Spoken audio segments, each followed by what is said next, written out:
Hey guys, so today I'm going to show you a really good way to insulate a cabin floor or a tiny home floor.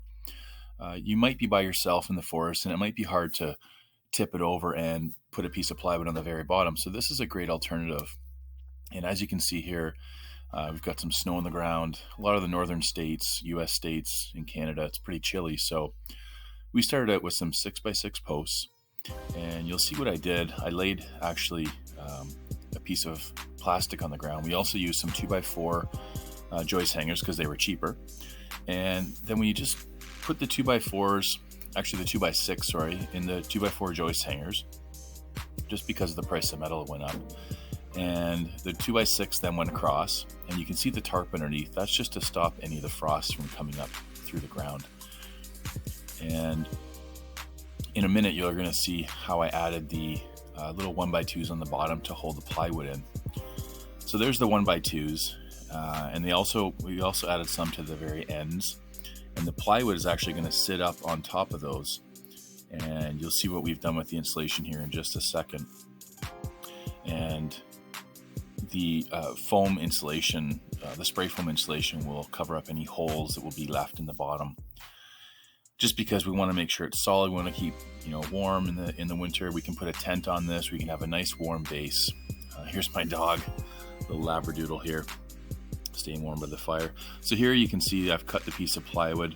This is just cheap 3/8 plywood, and there's a couple holes that you can see that we're going to fill up with some spray foam, but this will hold the insulation in the bottom of the cabin floor, and it's about the same depth. And this is just Roxol Plus, so it's actually really good. It keeps out bugs and mice and stuff like that. But we're not going to get up any up in there because it's nice and sealed up. So here's the spray foam. I got an extra large thing of spray foam from the store and sprayed it all around, filled up any holes, any gaps, just to keep out any mice, any bugs. And we sprayed all the way around it. And there's a nice, it's a nice 4-inch space to put the insulation. And this guy was definitely popular in the videos. So we just sprayed it deep inside the any cavities.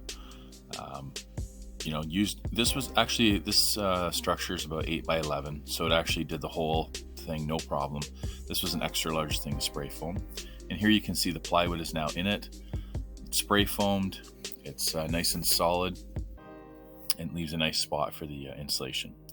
Here's the first part of the insulation going in, and it went in. I used these 16-inch on center, so it went in really nice. Here's the second part of the insulation. It's all added in, nice and tight. And I was actually able to use about 1.5 bags of insulation, so it was pretty reasonably priced. And then, yeah, that's about it. That's a really great way to keep the floor warm. You'll see the final picture here coming up. Sorry for the jiggly video.